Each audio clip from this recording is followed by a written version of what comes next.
काय असतं, मी क्षमा मागून बोलतो, थोडंसं स्पष्ट बोलतो.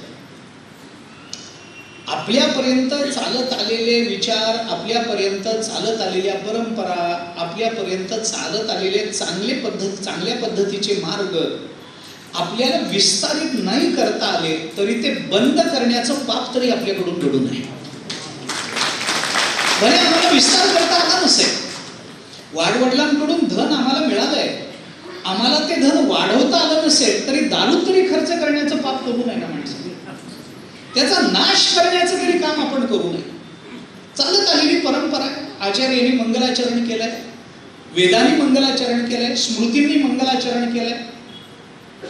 लोक म्हणतात गीतेमध्ये मंगलाचरण, अरे गीता अंश आहे.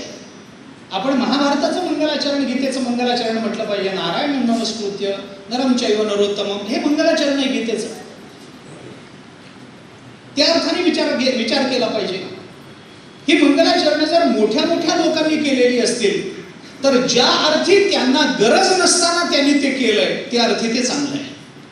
आणि ते मंगलाचरण करण्याची ती परंपरा आमच्याकडून मोडू नये याच्याकरता म्हणून मंगलाचरण केलं गेलं. हा एक भाग झाला. मी 2 उत्तरं देणार होतो, याचं दुसरे उत्तर मी आपल्याला देऊन जातो. नाथ महाराजांनी संतांना मंगलाचरण करण्याची गरज नाही आहे, तरी यांनी मंगलाचरण केलंय. का केलंय त्याचं दुसरं कारण, हे जसं मागचं कारण आहे ना तसं यालाच पुढचं एक कारण महत्वाचं. आपला शिष्ट संप्रदाय मोडू नये हे मागचं कारण आहे. आणि यांनी मंगलाचरण का केलं याचं दुसरं जर भविष्यकालीन कारण विचारात घ्यायचं झालं, हे भूतकालीन सांगितलं मी आपल्या, की परंपरेचा शिष्ट संप्रदाय आहे, मोठ्या मोठ्या विद्वानांची ही परंपरा आहे, म्हणून मंगलाचरण करणं योग्य आहे. हे जसं एक कारण आहे तसं दुसरं कारण त्याला असं आहे की यांनी जर मंगलाचरण केलं नाही, समजा ज्ञानोबांनी मंगलाचरण केलं नाही, ग्रंथ पूर्ण होणार नाही का? होईलच.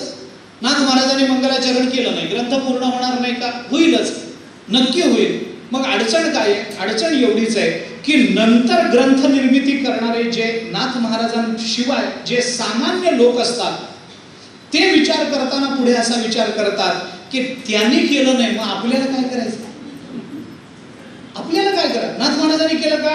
केलं नाही. अरे पण ते नाथ महाराज आहेत, हे कधी बघणार तू? ते नाथ महाराज आहेत म्हणून केलं नाही हे बघत नाहीत माणसं. त्याने केलं नाही ना, मग आपल्याला करायचं काही कारण नाही. आणि असं जर पुढची प्रवृत्ती निर्माण झाली तर ग्रंथाच्या आरंभी मंगलाचरण करण्याची परंपरा कालाच्या ओघामध्ये नष्ट होऊन जाईल. आणि ते होऊ नये याच्याकरता पुढच्या पिढ्यांनी मंगलाचरण करावं याच्याकरता आदर्श घालून देण्याकरता संतांनी मंगलाचरण केलेलं असतं. मंगलाचरण करण्याची 2 कारण मी सांगितले, एक भूतकालाला अनुसरू नये आणि एक भविष्य कालाला अनुसरू. लोक फक्त तेवढंच बघतात, त्यांनी केलं नाही आपल्याला, त्यांनी केलं ते आपण करावं आणि त्यांनी केलं नाही ते आपण करू नये.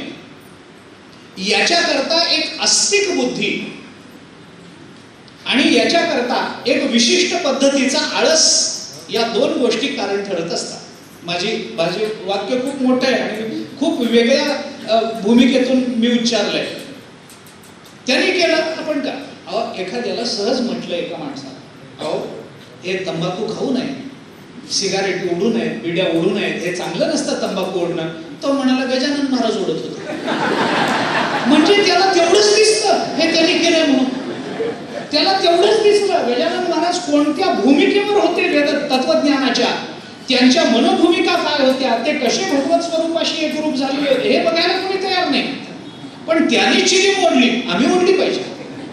त्यांनी केलं पण आम्ही केलं पाहिजे. ज्ञानोबांनी मंगलाचरण केलं नाही, आम्हाला काय करायचं? म्हणजे तू ज्ञानोबा आहेस का? तू नाथ महाराज आहेस का? त्यांच्या बरोबर बसायची आमची तयारी आहे, पण आम्ही कधीच बसू शकत नाही त्यांच्याबरोबर.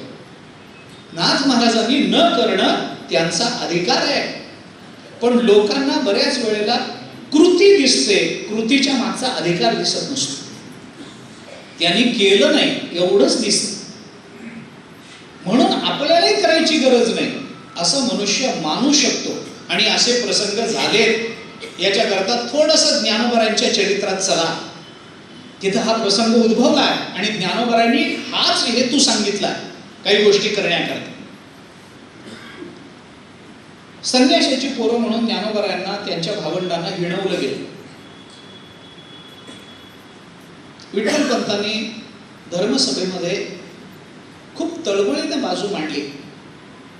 दोष असेल तर तो माझा आहे. मुलांचा काय दोष आहे? मुलांचा काय दोष? 4 मुलं झाली, त्यांचा काय दोष? त्यांच्यावर वाळ टाकायचं काय कारण आहे? दोष माझा आहे, मला काही सांगा, प्रायश्चित्त सांगा. तत्कालीन धर्म मार्तंडांनी काही बघून देहांत प्रायश्चित्त सांगितले. देहांत प्रायश्चित्तानं होईल ना? बघू, होईल, झालं तर होईल. विठ्ठलपंतांनी आईसाहेबांनी देहांत प्रायश्चित्त घेतले. आई वडील गेले, चौघेच राहिले, निवृत्तीनाथ महाराज, ज्ञानोबराय, सोपान काका, मुक्ताबाई. पुढे प्रश्न असा उपस्थित झाला, आपल्या मुलांना हा त्रास सहन करावा लागू नये याच्याकरता म्हणून आपल्या आई वडिलांनी देहांत प्रायश्चित्त घेतलं. ज्ञानेश्वर महाराज, निवृत्तीनाथ महाराजांनी विचार केल्यानंतर की आता जर आई वडिलांनी प्रायश्चित्त घेतलं असेल तर आमचा दोष गेला ना, प्रायश्चित्त घेतलं ना, दोष जायला हरकत नाही. पण लोकांनी त्यांना वाळीत टाकलं. ज्ञानोबरायांना जवळ केलं नाही, निवृत्तीनाथ महाराजांना जवळ केलं नाही, खूप त्रास दिला. आई वडिलांच्या प्रायश्चित्तानंतरही खूप त्रास भोगावा लागला ज्ञानोबरायांना, खूपच भोगावा लागला. झालं. कालांतराने प्रश्न उपस्थित झाला उपनयनाचा. मुंज केली पाहिजे. आई वडील गेले, वडिलांचं कर्तव्य, वडील तर नाही, आई तर नाही, आपणच बघितलं पाहिजे काहीतरी. मग मौंजी बंधनाचा अधिकार, यज्ञोपवीत धारण करण्याचा अधिकार प्राप्त व्हावा म्हणून ज्ञानोबरायांनी निवृत्तीनाथ महाराजांना सांगितलं, आपण धर्मसभा पैठण क्षेत्रामध्ये भरून त्यांना विचारलं पाहिजे, आम्हाला मौंजी बंधनाचा अधिकार द्या. झालं. निवृत्तीनाथ महाराजांनी ज्ञानोबरायांना असं म्हटलं की मौंजी बंधनाचं म्हणतोयस तू, पण कशा करता मौंजी बंधन रे? म्हणजे कशा करता? उपनयन कशा करता करायचं असतं? उपनयन आहे ना ते, आता त्या अर्थात जात नाही मी. कशा करता? वेदाचा अधिकार प्राप्त व्हावा म्हणून, ज्ञानाचा अधिकार प्राप्त व्हावा म्हणून. ठीक आहे, वेदाचा अधिकार, वेदाचा अभ्यासानं काय होईल? ज्ञान प्राप्त होईल म्हणून. ज्ञानाचा अधिकार आम्हाला मिळाला, आम्ही ज्ञान ग्रहण करण्याची योग्यता आमच्या ठिकाणी येईल आणि आम्हाला ब्रह्मज्ञान प्राप्त होईल. ठीक आहे. म्हणजे काय इतरांना होतच नाही का? होतं, होतच नाही असं नाही. पण वेदाध्ययनाकरता म्हणून मौंजी बंधन अपरिहार्य शास्त्रांनी सांगितलंय. वेदाध्ययनाकरता आपण, कारण श्रुती वाक्यानेच ब्रह्मज्ञानाची प्राप्ती होते असं वेदांतामध्ये चिंतन आहे. गुरुवाक्याची निनावे कितीतरी प्रमाण, तर 18वा अध्याय बघा, त्याच्याकरता 16वा बघा, त्याच्याकरता त्याच्या आधी श्रुतीचा विचार आला 4थ्या अध्यायामध्ये, तिथं बघा. झालं. महावाक्याचा बोध व्हायला पाहिजे. तत्वमसी, प्रज्ञानम ब्रह्म, अयमात्मा ब्रह्म, अहम ब्रह्मास्मी, ही 4 महावाक्य 4 वेदामध्ये आली. ही महावाक्य जीव ब्रह्मैक्य प्रतिपादन करणारी वाक्य आहे. ती गुरुमुखातून यावी लागतात. महावाक्याचे निनावे गुरुकृपेचे निथावे. महावाक्य कानावर पडावं लागतं, गुरुच्या मुखातून यावं लागतं आणि मग ते ऐकल्यानंतर ज्ञान होतं अधिकार योग्यतेनुसार. झालं. एक प्रक्रिया ज्ञानाची म्हणून शास्त्राने सांगितली. आपल्याला त्याचा विस्तार करायचा नाही, त्याच्या तपशिलात जायचं नाही, त्याच्या शंकेमध्ये जायचं. वेदाध्ययनाचा अधिकार मौंजी बंधनाशिवाय येत नाही. निवृत्तीनाथ महाराजांनी विचारलं, वेदाध्ययनाने काय होणार? वेदाच्या अध्ययनाने काय होणार? आणि ब्रह्मस्वरूपता प्राप्त होईल, ज्ञान प्राप्त होईल. निवृत्तीनाथ महाराज म्हणाले, मौंजी बंधन करून वेदाचा अधिकार प्राप्त करून घेऊन वेदाच्या अध्ययनाने जे ब्रह्म प्राप्त व्हायचंय ते ब्रह्म आपल्याला प्राप्त नाही का? आहे. त्यावेळेला ज्ञानोबराय, निवृत्तीनाथ महाराज हे सिद्ध पुरुष आहेत, सिद्ध आहे. निवृत्तीनाथ महाराजांना अनुग्रह आहे गैनीनाथांचा, ज्ञानोबरायांना अनुग्रह झालेला निवृत्तीनाथांचा. गुरु म्हणून तुला जे ज्ञान द्यायला पाहिजे मी दिलं ना, दिलं. आपल्याला ब्रह्म कळालं ना, कळालं. परमात्मा स्वरूपाचा यथार्थ अनुभव आला की नाही? आला ना, तुमच्याच कृपेनं आला. मग ज्या ब्रह्मज्ञानाकरता वेदध्ययन करायचं ते ब्रह्मज्ञान जर आपल्याला आधीच प्राप्त झालेलं आहे तर वेदध्ययनाची गरज काय? आणि ते वेदध्ययन जर मौंजी बंधनाने येणार असेल तर मौंजी बंधनाची गरज काय? कशाकरता मौंजी बंधन करायचंय? मौंजी बंधन करून जे प्राप्त करून घ्यायचंय ते जर आत्ताच आपल्याला प्राप्त झालेलं आहे तर पुन्हा मागचा प्रवास कशा करता? आता पुन्हा मागे जा कशा करता? माणसाने 8वीतून 9वीत जावं का 5वीत बसावं? पुढे जावं आता आपण भगवंताच्या स्वरूपाशी एकरूप होऊन जावं. आता पुन्हा मागे जा, मौंजी बंधन करून घ्या, वेदध्ययनाचा अधिकार प्राप्त करून घ्या. अधिकार मिळाल्यानंतर वेदध्ययन करा, वेदध्ययन करून ब्रह्मज्ञान प्राप्त करून घ्या. अर्थी ब्रह्मज्ञान तर आता ये प्राप्ताची प्राप्ती अदोषी कशा करता? आपल्याला नको आता मौंजी बंधनाची गरज राहिलेली नाही, काही करायचं कारण नाही. निवृत्तीनाथ महाराजांचं म्हणणं चुकीचं होतं का हा प्रश्न अजिबात नाही. ज्ञानोबा स्वतः ब्रह्म आहे, निवृत्तीनाथ महाराज स्वतः परब्रह्म आहे, सदाशिवाचा अवतार स्वामी निवृत्तीदाता, महाविष्णूचा अवतार सखा माझा ज्ञानेश्वर. ज्ञानोबा म्हणजे परमात्म्याचा अवतार, निवृत्तीनाथ महाराज म्हणजे भगवान शंकराचा अवतार आहे. ब्रह्मा सोपान तो झाला, मुक्ताबाई तर ब्रह्मचित कला.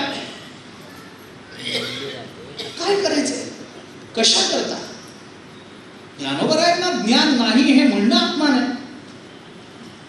ज्ञानोबरायांना ज्ञान आहे हे म्हणणं सुद्धा अपमान आहे. ज्ञानोबराय म्हणजे ज्ञान आहे. ज्ञानोबरायांना कुठलं ज्ञान? अरे ज्ञानदेव ज्ञानदेव म्हणता ज्ञानदेव देतो. नाथ महाराजांचा अभंग आहे ज्ञानोबरायांचं वर्णन करणार. तुम्ही नुसतं मुखानं ज्ञानदेव ज्ञानदेव म्हणत राहा आणि याचीच री ओढून नंतर निळोबरायांचा अभंग आहे ज्ञानदेव म्हणता माया गेली समूळ विलय. नाथ महाराजांनी सांगितलं काही म्हणू नका, तुम्हाला जर ज्ञान पाहिजे ना नुसतं ज्ञानदेव या 4 अक्षरांचा जप कायम करा. ज्ञानदेव चतुराक्षरी जपहा करीतू सर्वज्ञा, ज्ञानाज्ञान विरहित ब्रह्म प्राप्तीची संज्ञा, ज्ञाता ज्ञेय निजांग होय ऐसी प्रतिज्ञा, ज्ञानाग्नीने पापे जळती ही ज्याची आज्ञा, ज्ञानदेव ज्ञानदेव म्हणता ज्ञान देव देतो, वासुदेवची होतो अखंड बदलतो. अरे मुखानं नुसतं ज्ञानदेव ज्ञानदेव म्हटलं तर देव ज्ञान देतो. नाथ महाराज बोलून दाखवतात. त्यांच्या नावात एवढं सामर्थ्य आहे. काय करायचंय ज्ञानोबरायांना ज्ञान मिळू? निवृत्तीनाथ महाराज म्हणाले नको, काय करायचंय आता? पुन्हा जा, त्यांच्या समोर आपली बाजू मांडा, त्यांनी आपल्याला शुद्धीपत्र द्या. अरे जगात आत्मतत्वापेक्षा शुद्ध काय आहे? आणि आपण आत्मस्वरूपाला प्राप्त झालेलो आहोत. ज्ञानोबरायांपेक्षा जगात शुद्ध काय? तुझ्या माझ्यापेक्षा आपण आत्मस्वरूपाला प्राप्त झालेलो आहोत. ज्ञानोबा आपल्यापेक्षा शुद्ध काय जगामध्ये? कोणीतरी आम्हाला शुद्धीपत्र देणार, कोणीतरी मौंजी बंधनाचा अधिकार देणार. तिथं जा, आपली बाजू मांडा, योग्य अयोग्य पटवून द्या, प्रायश्चित्त वडिलांनी घेतलं हे सांगा, मौंजी बंधनाची आवश्यकता सिद्ध करून द्या आणि मग त्याने आपल्याला अधिकार द्यायचा. मग आपलं मौंजी बंधन होणार, मग वेदाध्ययनाचा अधिकार येणार, मग वेदाचं अध्ययन करायचं आणि मग ब्रह्मज्ञान होणार. अरे ते ब्रह्मज्ञान आत्ता आपल्या पायाजवळ. कशा करता हे उपद्व्याप करायचे? नको, मौंजी बंधन नको आपल्याला, नको. ज्ञानोबराय म्हणाले तुम्ही म्हणता त्यात तसूभर चूक नाहीये, काही गरज नाही आपल्याला. अरे आपण ब्रह्मस्वरूप आहोत, आपल्याला त्याचा अनुभव आहे. निमिषार्धम तिष्ठन्ति वृत्तिं ब्रह्ममयीं विना, अशी अवस्था आहे आपली. भागवतामध्ये संकादिकांचं वर्णन आहे, ज्यांची वृत्ती परब्रह्माला सोडून अर्धा निमिष सुद्धा राहिली नाही. संकादिकांचं वर्णन केलं. निमिषार्धम न तिष्ठन्ति वृत्तिं ब्रह्ममयीं विना, ब्रह्मस्वरूपाला सोडून त्यांची वृत्ती अर्धा निमिष सुद्धा बाजूला राहिली नाही. ज्ञानोबरायांची वृत्ती राहिली नाही, अखंड परमात्म रूप आहे. ज्ञानोबराय म्हणाले काही अडचण नाही, तुम्ही म्हणता त्यात दोष काहीच नाही, पण तरी आपण गेलं पाहिजे आणि मौंजी बंधनाचा अधिकार प्राप्त करून घेतला पाहिजे. का? ज्ञानोबरायांनी मोठा संवाद आहे तो निवृत्तीनाथ महाराज आणि ज्ञानेश्वर महाराजांचा. मला त्याच्यातला एकच भूमिका मला फक्त आपल्या समोर मांडायची. ज्ञानोबरायांनी आपल्या गुरूंना असं सांगितलं की तुम्ही म्हणता ते बरोबर आहे, पण तरी सुद्धा योग्य वयामध्ये मौंजी बंधन झालं पाहिजे असं शास्त्र आहे. तुमची अवस्था त्याच्याकरता युक्त आहे नाही हा विषय नाही, तुम्ही परब्रह्मच आहात. ज्ञानोबरायांचं विधान सांगतो. ज्ञानोबराय आपल्या गुरूंना सांगताना असं म्हणाले, प्रत्यवाय आहे अशास्त्री चालता पावन अवस्था जरी झाली, जरी पावन अवस्था झाली तरी अशास्त्री चालता, प्रत्यवाय म्हणजे दोष आहे. शास्त्र मार्गाला सोडून चालणं हा दोषच आहे. भले तुम्ही वेदांती असाल, तुम्ही ब्रह्मस्वरूप असाल, पण शास्त्र मार्गाला सोडून चालायचं नाही. भगवान श्रीकृष्ण साक्षात परब्रह्म आहे, पण सांदीपनी ऋषींची सेवा करूनच विद्या मिळवली आहे, शास्त्र सोडून वागले नाही. रामचंद्र प्रभू साक्षात परब्रह्म आहे, पण वसिष्ठांची सेवा करूनच विद्या मिळवली आहे, शास्त्र सोडून वागले नाही. तुमची अवस्था भले पावन झाली असेल, पावन अवस्था जरी पावन अवस्था झाली तरी अशास्त्री चालता, प्रत्यवाय म्हणजे दोष लागतो. आता ज्ञानोबरायांना कोणता दोष लागणार? कोणता दोष निवृत्तीनाथ महाराजांना लागणार आहे? तसा दोष लागत नाही. मग ज्ञानोबरायांनी धोका सांगताना निवृत्तीनाथ महाराजांना असं सांगितलं, आपल्याला मौंजी बंधनाची गरज नाहीये, आपल्याला ब्रह्मप्राप्तीची आवश्यकता नाहीये, आपणच ब्रह्म आहोत हा आपला अनुभव आहे, हा आपला प्रत्यय आहे. ही प्रतीती क्षणाक्षणाला आपण घेतो आहोत, त्याच्यापासून वेगळे नाही झालेलो आहोत. पण आपण जर मौंजी बंधन केलं नाही तर उद्या चालून लोक असं म्हणतील की ज्ञानेश्वर महाराजांनी केलं नाही, आपल्याला काय करायचंय. आणि म्हणून मौंजी बंधन या समाजातून निवृत्त होऊन जाईल. आणि हे कुणी केलं असं जर नंतर विचारलं गेलं तर ज्ञानेश्वर महाराज निवृत्तीनाथ महाराजांनी केलं असं दोषारोप आपल्यावर होईल. याच्याकरता लोकालागी काही गोष्टी आपल्याला कराव्या लागतात. ज्ञानोबरायांचं वचन आहे, आम्हाला त्याची गरज नाही आहे. देखे प्राप्तार्थ झाले, जे निष्कामता पावले, तया कर्तव्य असे उरले लोकालागी. लोकालागी तया कर्तव्य उरले असते, त्यांच्याकरता नाही आहे.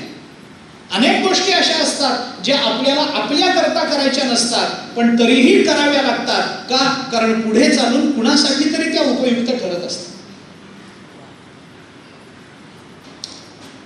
असं सांगतात की वाळवंटामध्ये ते एक मनुष्य, म्हातारा मनुष्य 70-80 वर्षाचा, खजुराचं झाड लावत होता. खजूर त्या दुबईकडे वगैरे जर गेला तर आपल्याला दिसेल. वाळवंटा सगळा भाग खजुराचं झाड लावलं. खजुराच्या झाडाला 60 वर्षांनी फळ.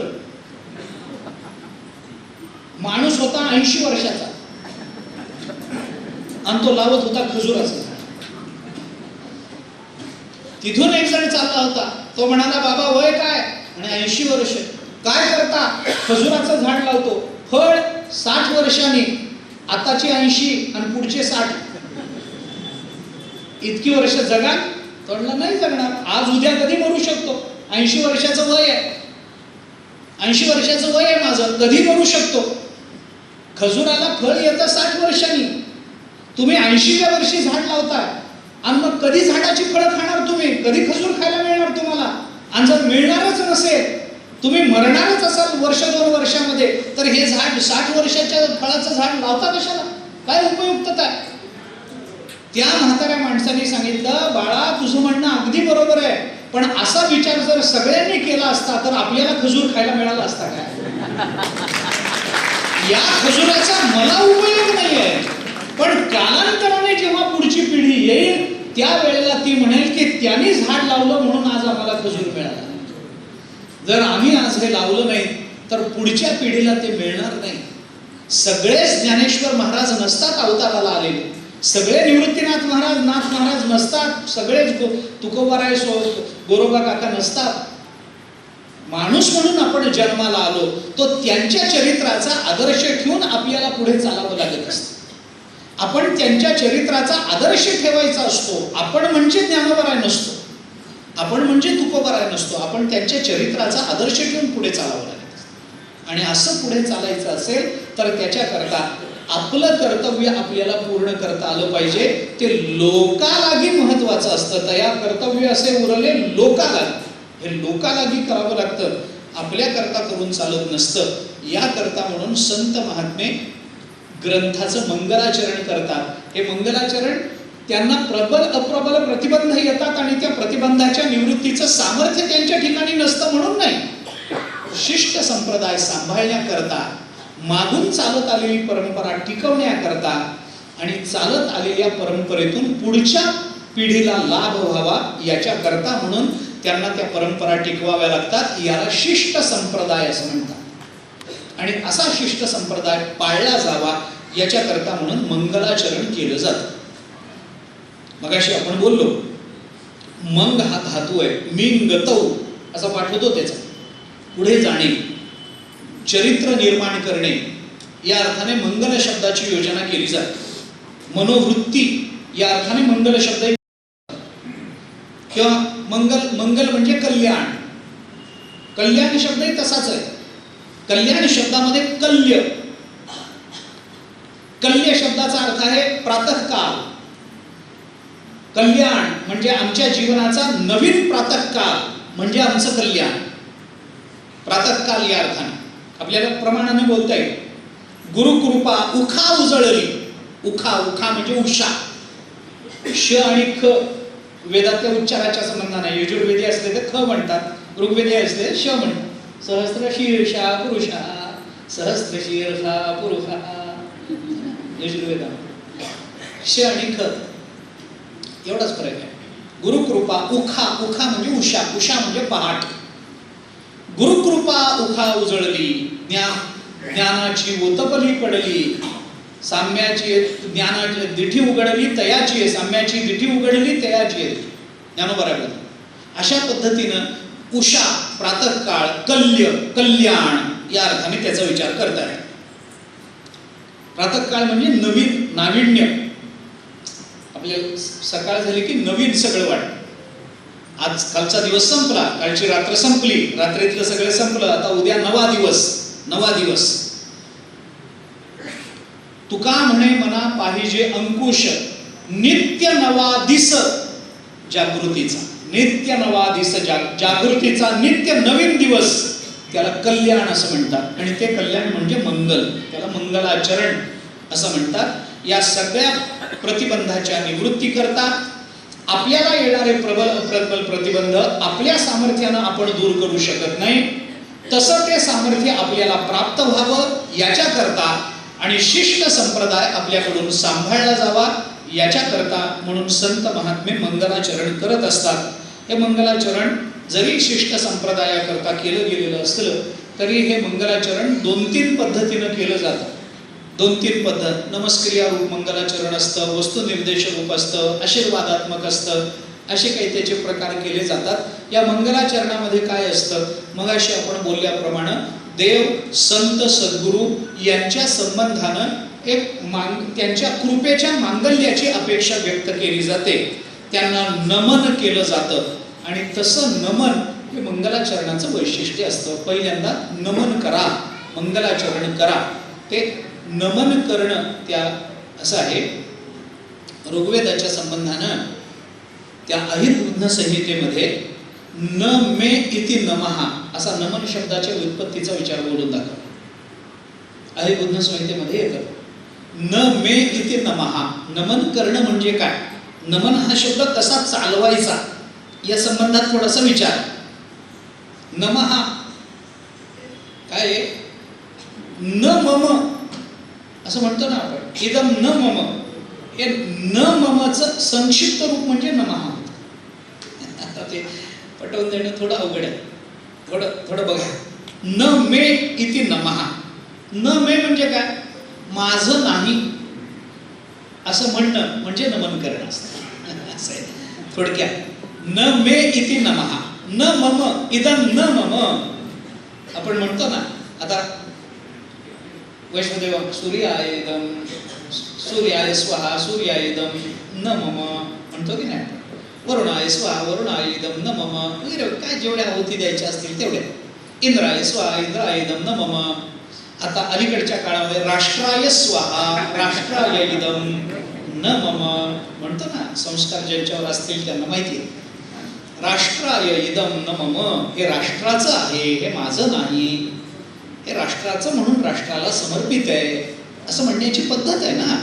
आता आपल्याकडे गोळवलकर गुरुजींचं चरित्र बघा, त्याच्याकरता म्हणजे कळतं त्याच्यात काय आहे. राष्ट्राय स्वाहा राष्ट्राय इदम न मम, गोळवलकर गुरुजींच्या चरित्रात चांगलं कळतं. असो, हे न मम न मे इति नमः, आणि माझं नाही हे सांगण्याकरता केलं जातं ते नमन.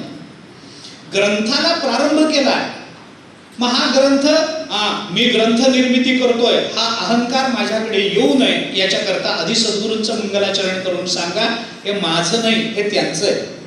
किंबहुना तुमचे केले धर्मकीर्तन हे सिद्धी नेले, येथ माझे जी उरले पायिक पण, आणि मग आता विश्वात्मके देवे असं व्हायचं असेल ना, तर त्याच्याकरता मंगलाचरण करा. न मे न मम या अर्थाने नमन शब्द चालू शकतो. असा एक विचार आपल्याला करता येतो. काय आहे, योग वासिष्ठामध्ये एक चांगला विचार बोलून दाखवला रामचंद्र प्रभूंना वसिष्ठाने. वसिष्ठ महामुनी रामचंद्र प्रभूंना असं सांगतात की रामा असं आहे म्हणे, या जगामध्ये 2 अक्षर म्हणजे मरण आहे आणि 3 अक्षर म्हणजे ब्रह्मस्वरूपात आहे. 2 अक्षर म्हणजे मरण आणि 3 अक्षर म्हणजे ब्रह्मस्वरूपात आहे. म्हणजे कसं आहे, कोणती 2 अक्षर मरण आणि कोणती 3 अक्षर ब्रह्मस्वरूपात आहे. त्यांनी सांगितलं मम म्हणजे मरण आणि न मम म्हणले की ब्रह्मरूप. मम द्व्यक्षरस्तु भवेन मृत्यू त्र्यक्षरम ब्रह्म शाश्वतम, ममेति च भवेन मृत्यू न मम इति च शाश्वतम. योग वासिष्ठात आलं. मम माझं म्हणलं की मरण आहे आणि माझं नाही म्हणलं की मुक्तता आहे, म्हणजे ब्रह्मस्वरूप आहे. मग हे नमन म्हणजे काय, माझं नाही हे सांगणे. माझं नाही, ज्ञानोबरांनी उदाहरण दिलंय, आपणची विऊनी दुहिता न मम म्हणे पिता, तो सुटे की प्रतिग्रहिता जावईशी. ज्ञानोबरांनी उदाहरण दिलं.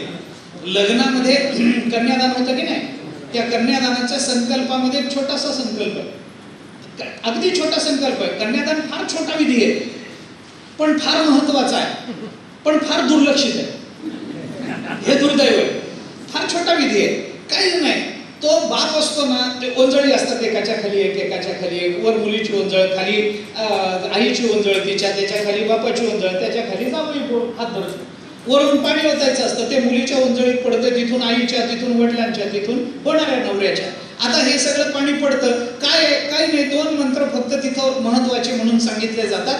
त्या मंत्रातला संकल्प काय आहे, त्या कन्यादान विधीचा संकल्प काय. संकल्प अगदी सोपा आहे. बाप संकल्प करतो, माझी लक्ष्मी स्वरूप असणारी कन्या मी या विष्णू स्वरूप असणाऱ्या वराला प्रदान करतो आहे, आता ही माझी नाही. एवढाच संकल्प आहे. मी फक्त मराठीत सांगितलंय, मी फक्त मराठी काय नाही ते काय, मला येत नाही, लग्न लावता येत नाही, मला विधी माहिती आहे पण लग्न लावता येत नाही मला, म्हणून फक्त मराठीत सांगितलं मी. ही माझी लक्ष्मी स्वरूप असणारी कन्या या विष्णू स्वरूप असणाऱ्या वराला मी प्रदान करतो आहे, आता ही माझी नाही.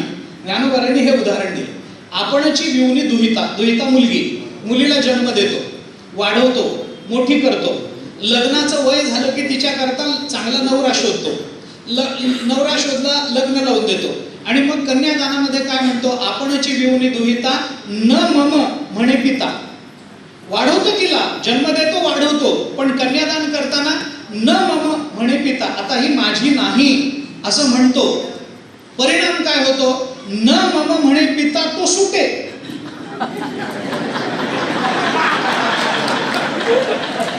न मम म्हणणारा सुटून जातो आणि ही माझी झाली म्हणणारा जन्म जन्माचा अडकून पडतो.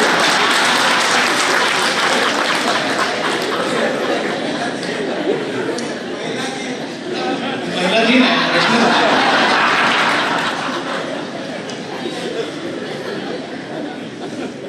पण इथल्या महिला दिन नाही. न मम म्हणे पिता तो सुटे आणि प्रतिग्रहिता जावई शिरके, तो मात्र त्याच्यामध्ये जाऊन अडकून पडतो. बरं, अडकून पडला तेवढ्या पुरता तर माझं तसंही काही म्हणणं नव्हतं. दर ज्येष्ठ पौर्णिमेला गोरा गुंडाळून तुम्ही त्याला रिचार्ज करत राहता, अजून किती तरी तो पुन्हा पुन्हा पुन्हा पुन्हा हाच पती मिळावा, हाच पती मिळावा अडकून जातो. का, का अडकून जातो? न मम म्हणणारा सुटतो आणि मम म्हणणारा अडकतो. एवढं ज्ञानोबरांना त्याच्यात सांगायचं. आता याच्यातली गंमत सोडून द्या. नमन करण्यामध्ये हा भाव आहे. आयुर्वेद संहितेमध्ये नमन शब्दाचा अर्थ सांगताना या भावातून तो अर्थ सांगितलाय. मी फक्त ते माऊलींच्या प्रमाणाने सोपं करण्याचा प्रयत्न केला. न मे इति नमः, हेच नमन आहे, हे माझं नाही. मग ग्रंथ निर्मिती करायची आहे आणि जर मग ती माझी नाही तर मग ती कुणाची आहे? मग मंगलाचरण ज्याचं केलं जातं त्याची ती निर्मिती आहे असं समजायचं असतं. मग ती परमात्म्याची निर्मिती आहे, परमात्मा कृपेची निर्मिती आहे, ती मग एकविरेची निर्मिती आहे, ती शारदेची निर्मिती आहे, ती संतांच्या कृपेची निर्मिती आहे आणि ती गुरुकृपेची निर्मिती आहे. एवढंच त्याच्यामध्ये मानायचं असतं, दुसरं काही नाही. तुमच्या कृपेचे पोषणे जन्मोजन्मी तुका म्हणे, तुमच्या कृपेचं हे पोषण आहे असं म्हणून जे सांगितलं जातं त्याला मंगल करणं, नमन करणं असं आपल्याला म्हणता येतं. नाथ महाराजांनी अशा पद्धतीचं नमन हे सुरुवातीला केलं. आदिवंदू गणनायका नरकुंजरा अलोलिका नरगज स्वरूपे तू एका नमन श्री विनायका सद्गुरु. विनायकाला सद्गुरु म्हणून नाथ महाराजांनी ते नमन केलं. हे नमन करताना नाथ महाराजांनी पहिल्यापासूनच सगुण विग्रहाचं नमन केलं, निर्गुणाचं नमन इथं नाही.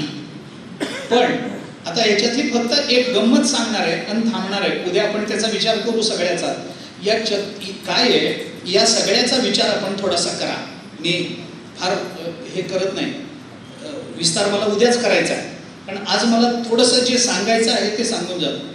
या चतुश्लोकीमध्ये भागवतामध्ये जे 4 श्लोक आहेत ना, या 4ही श्लोकाचा थोडासा विचार जर आपण केला तर या 4 श्लोकामध्ये काय सांगितलंय त्याचा विचार करा. या 4 श्लोकामध्ये काय आलं? या चतुश्लोकीमध्ये 4च विषय व्यक्त झाले. प्रत्येक श्लोकाचा एक प्रतिपाद्य विषय आहे.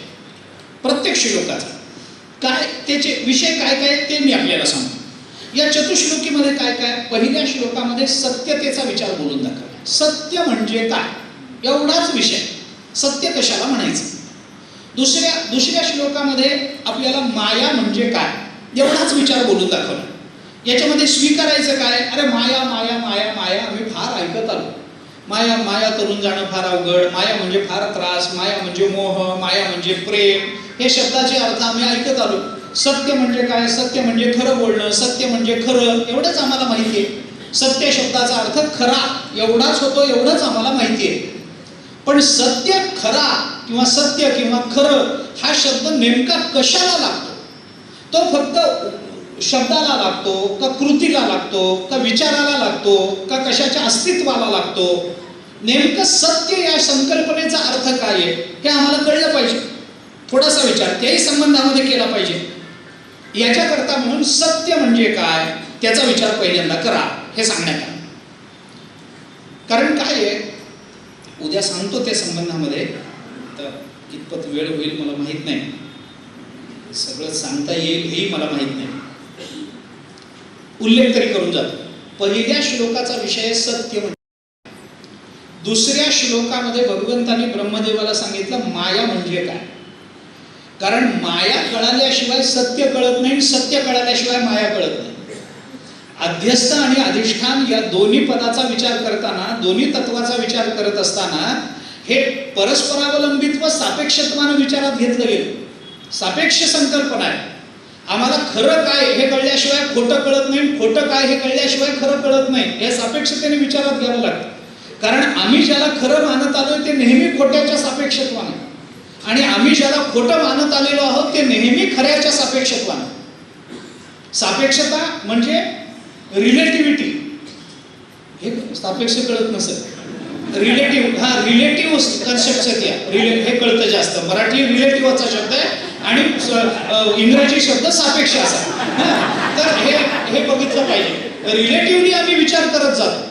आमचे विचार नेहमी असे रिलेटिव्ह असतात. आम्ही जेव्हा एखाद्या माणसाला फार चांगला माणूस आहे असं म्हणतो ना, तेव्हा कुणाला तरी वाईट म्हणायचं असतं आम्हाला. आम्ही नेहमी चांगला हा शब्द कुठल्या तरी वाईटाच्या रिलेटिव्हली वापरत असतो. एका म्हणता भले दुजे सहजची निंदिले, तुकोबाराय बोलतात. 16व्या शतकात रिलेटिव्हिटी तेव्हाची आपल्याकडे, नंतर आलेली नाही आहे. तुकोबाराय हा रिलेटिव्हिटीचा सिद्धांत बोलून द्या. एका म्हणता भले, एकाला चांगलं म्हणलं की दुसरा आपोआप वाईट ठरतो. दोघे ओळखीचे लोक समोरून चालत आले आपल्या आणि आपण त्यांना भेटलो, नमस्कार चमत्कार झालं आणि झाल्यानंतर त्या दोघांपैकी एकाला आपण म्हणालो तुमचा स्वभाव फार चांगला आहे हो, दुसऱ्याने ओळखून घ्यावं ना, त्याला बोलायची गरज नसते. एकाला चांगलं म्हणणं म्हणजे दुसऱ्याला वाईट म्हणणं, हे रिलेटिव्हिटी म्हणतात याला. एवढाच विषय.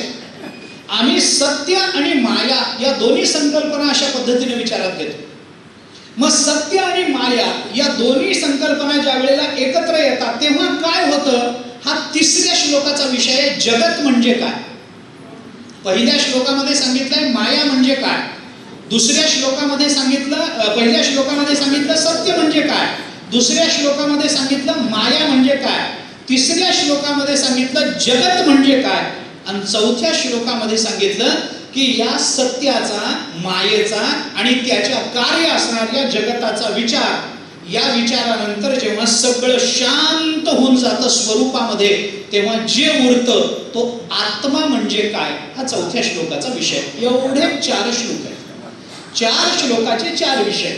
आणि उद्या आणि परवा एवढाच विचार आपल्याला करायचा.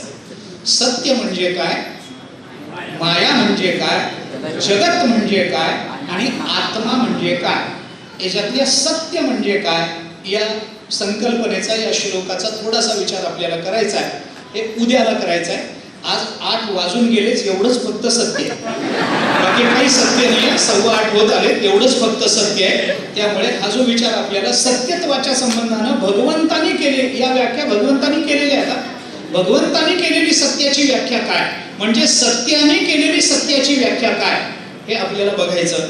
आत्म्याने केलेली आत्म्याची व्याख्या काय, हे आपल्याला बघायचं आहे. जगताचा मालक, चालक, निर्मात्याने केलेली जगताची व्याख्या काय, हे आपल्याला बघायचंय. आणि मायापतीनं केलेली मायेची व्याख्या काय, हे आपल्याला बघायचंय. या सगळ्याचा विचार उद्याला. आत्तापुरते आपण इथे थांबून जाऊ. कुंडलिक वरदे विठ्ठल श्री ज्ञान